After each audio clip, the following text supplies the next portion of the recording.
Not at all. I mean, and all year long. I mean, statistically they're running for 85 yards a game. That's way below their standard and what they expect to do. So I know with the 10 days that they've had off, I'm sure Coach Shaw is working on that to make sure that they can get back to pounding the football a little bit. I mean, San Diego State did a great job, a tremendous job of stopping the run. They gave up a couple big plays in the pass game, and that's the difference in the game. I mean, they have a chance to make it a 7-point game late, and Stanford stops them on a 4th and 1. It was 4th and 1, changed a lot of momentum, and we need to get a couple of those to fall our way. But that was, I mean, big plays. They couldn't cover the big wideouts, and I mean, we're going to be up against that same opportunity. We're going to put enough numbers up there to try and stop the run and see if we can make some plays in man coverage.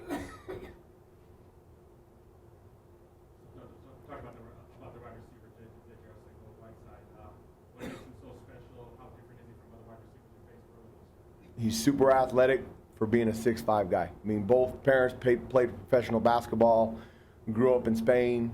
You watch him. I mean, they throw the ball up. I mean, they're big across the board. I mean, both their tight ends are 6'5" and taller. JJ's 6'6", 6'5", a little bit taller than that. They run straight ahead really well, and Costello does a great job of throwing the ball higher than the DB can jump most of the time. And they're coached up really well. So if you turn into them, they grab a hold of you, and they get them to call pass interference on you. I mean, the rules are such in today's game that the offense has all the advantages. The only advantage you get is we get to hit hard. And you can eliminate some of that by when they try and come down and crack us, because they're going to crack us just like Oregon State did. We'll turn and knock them in the mouth and slow them down a little bit. But he's special. I mean, he can run. He's fast, and he's got long strides, and he goes up and makes competitive catches, and Costello does a great job throwing it where he can get it. So we got a big challenge. Our two guys on the outside have been hearing it for the last 2 weeks. I mean, Chase, he had a tough night against Colorado, and I think Coach White did a great job, and we had a little conversation on the sideline after that last one. You know, I mean, every Saturday, those guys you going against are trying to embarrass you. He's got to understand that. And I hope Saturday was an aha moment for Chase, because he's got a lot of ability, and if he plays well Saturday, Thursday, we'll have a really good chance. What do you talk to your DBs about when they're going to be in position a lot of times, but it's about what happens in that moment as the ball arrives? You know, like you're in phase, the ball comes in, you have a big guy boxing you out. What's sort of the mindset they need to have? Technique, and I think we do a lot around here of individual fundamentals, which I think is a lost art in football. We spend every day at least 10 to 20 minutes on those things. And it's all technique, the way you turn into them, the way you play the ball. I mean, if you turn your back to them, those guys are going to push off and they're going to out-jump you, and they don't call it. If you turn into them, they're going to throw it taller than you are, so you got to jump up and play the hands and pull the ball out. Now, you have to see the ball coming, which we do a lot of work on. And, you know, having going out and watching some football games recruiting-wise on Friday night, and then getting an opportunity to watch Stanford on Saturday along with other college football games, the amount of deep balls that are being thrown in college football is unbelievable every weekend. Some guys play them good, some don't. And the only thing you can do is work on it. And we did a lot this week. We're going to try and give our DBs a chance to make that play. If we can get pressure on him, then it makes those throws that much more difficult, and it gives the DBs a chance. I complain a lot about our DBs not making plays in coverage. That's partly because I coach them, and it drives me crazy when something that I have a direct hand in gets exposed. It's not all their fault. I mean, if we don't get pressure on the quarterback and he has all day to throw it, it's a really hard job for those guys. So they just know I hold them to a high expectation, and we're getting better. Week to week, we're getting better. We need to get better a little bit faster so that we can make those plays and the difference to win those games. I mean, the touchdown in zone coverage, I was almost positive when that ball was snapped it was going to be intercepted, because Chase has really good ball skills. He plays it wrong, it's a touchdown for them. I mean, those are the little things that we're getting closer, but it ain't good enough yet. And we work on it in practice, and soon enough that switch will click, and it'll be fun.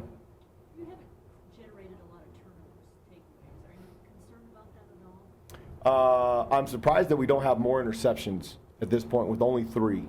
The fumbles, we've got 13 on the ground. We've only come up with 4 of them, I think. That is a little bit of a learning experience. A couple of those, we're trying to pick the ball up and score. After Shannon scored in the first game, everybody wants a touchdown now instead of just changing the field. So that'll come with experience. The ball is on the ground and we're getting it out. We just need to get to it and get it, make it ours. The interceptions, we've dropped legitimately 4 that we had in our hands, and then we've tipped a couple other balls. Sometimes you get those, sometimes you don't. That's my biggest surprise, is that we don't have more interceptions. 7 through 6 games, it's not even close to what we expect around here. But we'll keep. I don't think there's any magic turnover circuit. I don't think there's any magical thing you can do. I think if you have good players, those things happen. And if we continue to play hard, I mean, they're doing a good job of understanding that. And if they continue to play hard, when that ball's out, we'll end up getting some of them. And we've got an opportunity in 6 more games to see if we can change that number a little bit. Give our offense credit, though. I mean, 2 turnovers in 6 games is phenomenal. And we're still up there. I mean, we're 16th in the country in turnover margin with only taking away 7. Give those guys on the other side of the ball the credit. Now, if we get a few more, we could really help ourselves change the game. I mean, turnovers give you your offense more possessions, and what you can do is you give them great field position. And teams that win double-digit games usually have a lot of turnovers. I'm assuming you're expecting to see Bryce Love and to see the real Bryce Love. You got to approach this game. Absolutely. I mean, he didn't play against Utah. He was a little bit banged up after the Notre Dame game. I mean, he busted a couple long runs in that one. He busted a couple long runs against Oregon. He's very dangerous every time he touches the ball. I mean, last year, the school I was at before at San Diego State, we played him. He had 3 carries for 151 yards. The other 16 carries, he had 3. So he's scary. I mean, he's a 4.3 kid that every time he touches it, it can go the distance. So you have to make sure that when you tackle him, you get multiple bodies there, because he will make you miss. He can run around the corner. I mean, then they do a lot of stuff where they get those guys, shoot, it's like elephants on parade. I mean, they're running him sideways, trying to give him a little seam so he can cut it up and get vertical, because he's fast enough to do it. So I guarantee he's going to be fresh and ready to go and excited. I mean, he didn't play last week, so he's had those 2 weeks off. National television game. Everybody's been, I mean, he came in as a Heisman hopeful. Well, he's going to have a national stage for everybody in the country to watch him, because there's only one game on. So I'm sure he'll be fired up. Fires me up. Costello didn't play against you guys at San Diego State. Did not. What does he add to Stanford's offense? A great arm. Chris, who played against us last year, now Costello played a little bit, but they hadn't made that change yet. I think they made it the week after we played them. The thing that's similar is if you can get bodies around them and get some pressure on him, they tend to make mistakes. We might get bodies around him and he'll light us up. I mean, that goes and comes with the game. But we're gonna take every chance we can to try and hit him. I mean, I thought the last game, I thought Utah did a great job. Utah's playing really good on defense.